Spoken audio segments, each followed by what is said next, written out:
Io metto insieme delle immagini prese qua e là per raccontare delle storie. Non sono più i tempi in cui, leggendo un libro, si doveva aspettare 20 pagine per trovare una illustrazione, anche se quella sola illustrazione aiutava la fantasia e faceva riflettere. Oggi è il contrario, siamo sommersi da immagini. Tutti gli altri sensi sono scomparsi tranne la vista. Abbiamo un continuo bisogno di immagini, anche se poi le guardiamo distrattamente. In questo caso, per raccontare la storia basterebbe una sola immagine. Una sola foto potrebbe portare all'illuminazione, ma ne dovrò aggiungere altre per non annoiare. Questo è il racconto di fantasia del ritrovamento di un capitello fra gli sterpi di un sito archeologico avvenuto qualche tempo fa. Il direttore del locale museo, il cui intervento era stato sollecitato da un'associazione ambientalista, lo esaminò e lo catalogò come un capitello in stile corinzio risalente a più di 2000 anni addietro, e lo fece trasportare nel deposito del museo, in attesa di una più degna collocazione. Nonostante lo avesse esaminato attentamente, però, mai riuscì a porsi il problema di come fosse stato possibile eseguire un lavoro di tale precisione, accuratezza, simmetria e bellezza con uno scalpello e un martello. D'altra parte, mai nella sua vita aveva visto dei veri attrezzi da lavoro.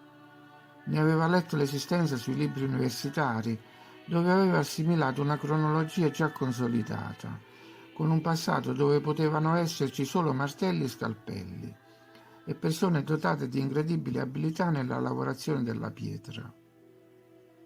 Il sovrintendente regionale alle belle arti, appena informato del ritrovamento, allestì una conferenza stampa e si vantò dell'eccellente lavoro di recupero e restauro. E recitò la stessa musica, capitello di ordine corinzio, eccetera. Poi fu il turno di un famoso critico d'arte che raramente lasciava gli studi televisivi, di parlare del ritrovamento che era la conferma di quanto egli stesso aveva sempre sostenuto, cioè la presenza sul territorio in età pre-cristiana di nuclei di coloni provenienti, eccetera, eccetera. A un illustratore fu dato l'incarico di ridisegnare l'opera per inserire l'immagine stilizzata in una guida turistica, così che tutti fossero invogliati ad andare ad ammirare il ritrovamento nel posto di onore appena allestito in una nuova ala del museo. E infatti le scuole cominciarono ad effettuare visite didattiche. Un compilatore di libri di storia dell'arte inserì il capitello fra gli esempi più significativi, eccetera, eccetera, e un professore universitario scrisse un saggio sul manufatto che poi trasformò in dispensa da far acquistare agli allievi del suo corso di arte.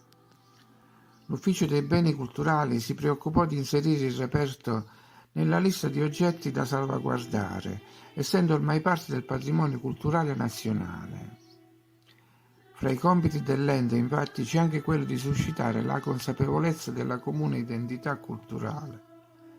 Fecero la loro parte anche gli archivisti e i bibliotecari, raccogliendo tutto il materiale storiografico riguardante l'opera, e alla fine l'Organizzazione Mondiale per la Difesa dei Tesori Artistici lo consacrò un bene inalienabile dell'umanità.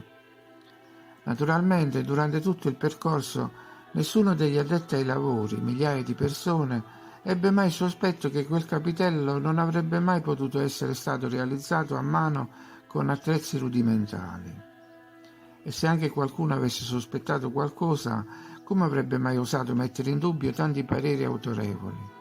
Avrebbe rischiato il posto inutilmente. Quindi nessuno si distaccò dalla versione ufficiale, non gli storici, non i filosofi, tantomeno i giornalisti.